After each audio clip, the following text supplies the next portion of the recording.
my hair is already washed, and we're going to go ahead and jump into the finger curls. I'll be using the twist butter and some gel, and I'm going to start finger twisting my hair. So I'm going to work it through, and what you want to do is, as you guys can see, just wrap it around your finger and twist. I'm not really putting mine towards the root because I want my hair to be very, very thick at the top.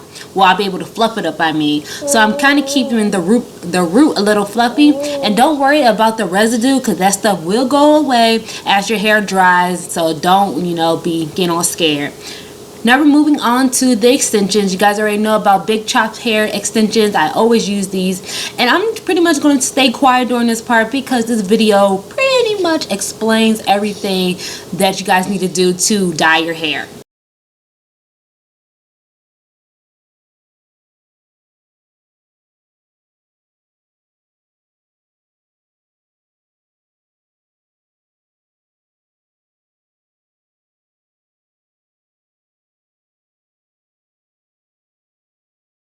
And just a quick reminder, if you guys use my code LILREDZ, you guys can get $10 off your big chop hair extension. So please remember to use that code, you guys, and save you guys some money, because they're also having a sale on their clip-ins right now while supplies last. So make sure you guys go ahead and purchase these clip-ins.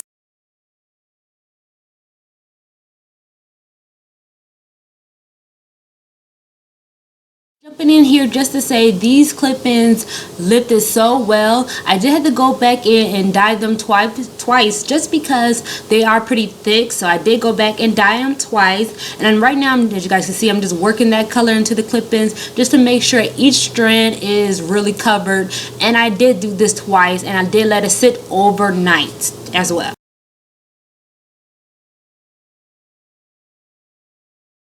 Moving on to the Bantu knot out, I'm using the Shea moisture, and I'm going back in with that twisting butter. And you guys, I'm going to have the link listed below on my twist out method that I use, but I'm using the same twist out method that I used before, just simply 2-strand twisting it. Once you finish twisting all the little pieces, now what you want to do is take your extensions and just start to twist it around your finger, just to make sure that all the hair at the top is all twisted together and secure, as you guys can see. And as you twist it tighter, you'll see it start to form a little knot. And you just begin to wrap the hair around that knot. And yeah, that's pretty much how I do my Bantu knots. I don't know how anybody else does it, but this just works for me. So as you guys see, I'm just wrapping around my finger and just wrapping it around that knot as well, just making sure it's nice and tight and secure. Then I'm pulling it extra tight and just twisting it and tucking it at the base of the hair. And yeah, you guys, that's pretty much how I do my Bantu knots. And I'm just going to keep repeating this step over and over until all of the extensions are in this beautiful Bantu knot, as you guys can see right here.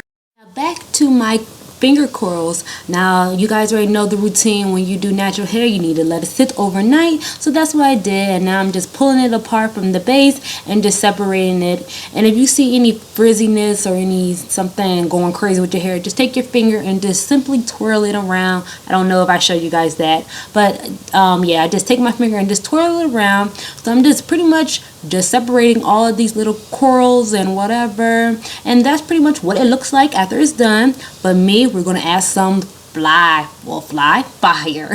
I'm fluffing it up with my fingers. I really need to invest in a pick because I think it would work 10 times better, but I'm just pushing my hair up just to give me that volume that I'm looking for, and it's actually going to help make it easier when I install my extensions as well. Now we're just going to unravel the Bantu knots. You guys can see they're going to look so pretty. Like, look how bouncy and spirally the curls is. This has to be my favorite. Now if you guys want to see an in-depth video of how I clip in my extensions, I will have a video listed below of how I install my clip-ins for anybody that is interested in that. But yeah, I'm just moving past that part because you guys can see a whole full video on that. Let's get into the fun part. I'm going to start unraveling my Bantu knots, starting at the base of the twist and then just unraveling the opposite way that I twisted it. You guys see it, before I discovered this little technique, I did get a little crazy and had to go back and retwist some of them because they did get a little frizzy. And I believe in the next clip I'm gonna actually show you guys, yeah, right there, that I'm twisting it the opposite way that it's twisted. So that's pretty much how I untwist my Bantu knots, and it kept it from getting frizzy, besides the parts that did get frizzy because I didn't know what the hell I was doing.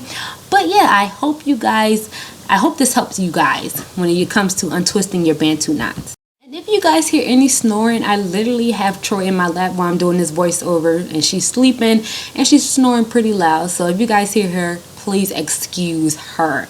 Now I did go in with some bobby pins as well, just to get into the desired shape that I was looking for. But this completes this tutorial. I hope you guys like it. Please remember to like, comment, and subscribe. And if you guys want to see some more hair tutorials, give me at least 200 likes and I'll do more. But until next time, bye.